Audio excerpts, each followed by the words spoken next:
The PlayStation 2 era was a golden age for horror games. We got Silent Hill 2, Resident Evil 4, Fatal Frame, Siren, Rule of Rose, etc. etc. And then there was Haunting Ground, a game that many may have forgotten or never heard of, but those who played it, they remember. It was unique, terrifying, and pushed boundaries in ways most horror games wouldn't dare, except for Rule of Rose of course. And yet, despite its cult following, a remake is almost certainly never going to happen. But why?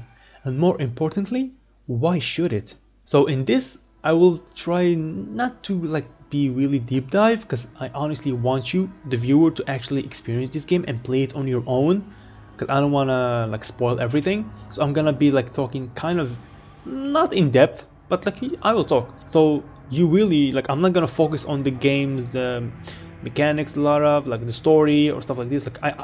Let me tell you something. I honestly want you to play the game for your own and experience it. Honestly. For those who haven't played Haunting Ground, let me set the stage for you. You play as Fiona Ballet, a young woman who wakes up in a mysterious castle after surviving a car crash, dressed in nothing but a silk nightgown. She has no idea where she is or why she's there, but soon she realizes she's not alone. The castle is home to twisted individuals obsessed with her for reasons she barely understands. Fiona soon discovers that she has inherited something powerful, something that has made her a target. She is the last of the Ballet bloodline, and with that blood comes something unnatural. Her only ally in this nightmare is Huey, a stray white shepherd dog she rescues early on. Together, they must navigate the labyrinth corridors of the castle, outwit their relentless pursuers, and uncover the dark truth behind Fiona's existence. As Fiona unravels the mystery of the castle, she learns the terrifying reason she's been captured. The inhabitants aren't simply killers or sadists. They are obsessed with her body, not just in a physical sense, but as a vessel for their own twisted purposes. Fiona is not a person to them, she is a prize, a possession to be claimed. Unlike traditional survivor horror games, Fiona isn't a fighter. There are no shotguns or grenade launchers here. Instead, you run, you hide, you use the environment, and you rely on Huey to protect you. The game's mechanics revolve around evasion and managing Fiona's panic, a system where the more frightened she becomes, the harder it is to control her. It's a deeply immersive experience, one that makes you feel completely vulnerable.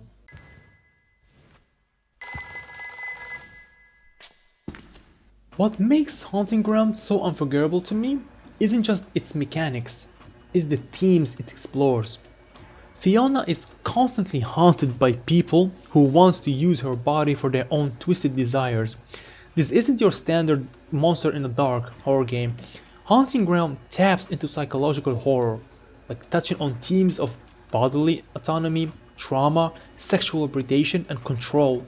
It's uncomfortable, it's disturbing, and it's intentional.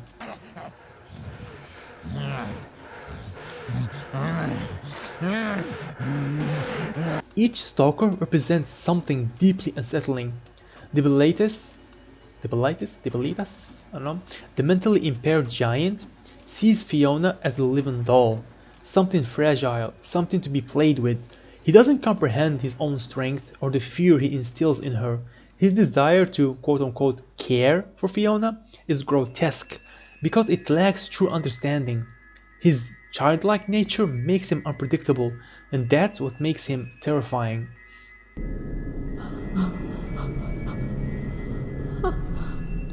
Daniela, the homunculus maid, is one of the most tragic figures in the game. Created to be the perfect servant, she is obsessed with Fiona, not out of malice, but envy. She lacks the ability to feel emotions, to experience pleasure, to be truly human. Fiona represents everything she can never be, and that realization drives her to madness. She doesn't want to kill Fiona out of hatred, she wants to be Fiona, to take her place, to steal her humanity.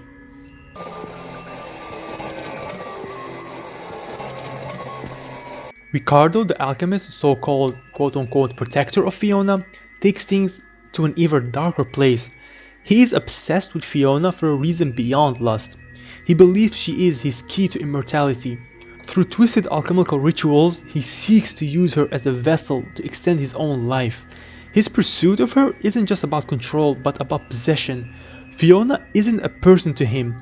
She is a means to an end, an object to be harvested for his own survival. Poor Fiona. Ricardo put you through quite a... And then there's Lorenzo, the true mastermind behind it all. Unlike the others, his obsession with Fiona isn't driven by desire, envy, or even necessity. It is pure, unrelenting selfishness. He sees himself as a god, and Fiona as nothing more than a tool to achieve transcendence. He doesn't care about her suffering, her fear, or her agency. To him, she is a shell to be repurposed, a vessel waiting to be used. The game uses these antagonists to strip Fiona of control, making her feel powerless in a world that wants to consume her.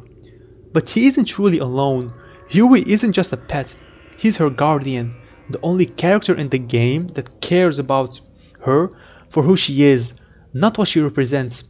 And that bond, that's what makes Haunting Ground special, in my opinion. So why should Haunting Ground get a remake? The answer is simple, because no other horror game does what it does. Modern gaming has leaned heavily into action horror, but psychological horror, like true psychological horror, is rare. A remake could refine the tension and horror, modernizing the mechanics while keeping the soul of the game intact. Imagine a more advanced AI for the stalkers, making them even more unpredictable, a panic system that is more dynamic and reacts to Fiona's environment in real time, enhanced motion capture that brings out the sheer terror in Fiona's expression, a more refined Huey AI that reacts more natural to situation, deepening the bond between him and Fiona.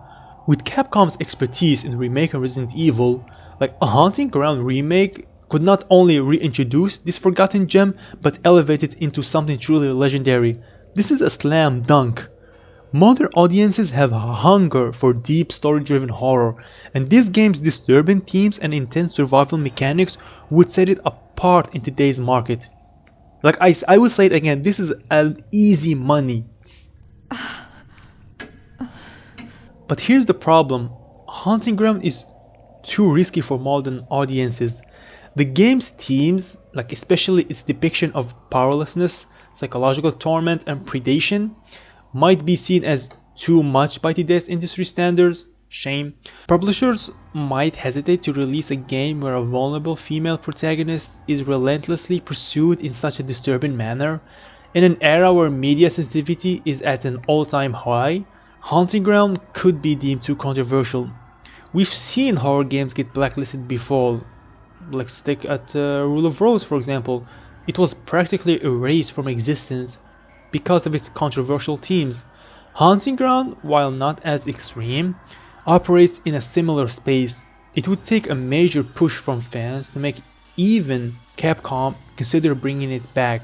And let's be real here, Capcom isn't known for taking risks outside for their main franchises, like Resident Evil, absolutely. Haunting Ground, it's a long shot at best. So where does that leave us? Haunting Ground deserves a remake in my opinion, it really does. It should happen, it needs to happen, but realistically, it probably won't. Still, like that doesn't mean we should forget it. Like games like Haunting Ground push the boundaries of horror, they make us uncomfortable, they make us feel something, and that's what makes them powerful. If you ever played Haunting Ground, you know what I'm talking about. And if you have, like don't let it be forgotten. Like horror thrives on the stories we remember, and this is one story that deserves to be told again.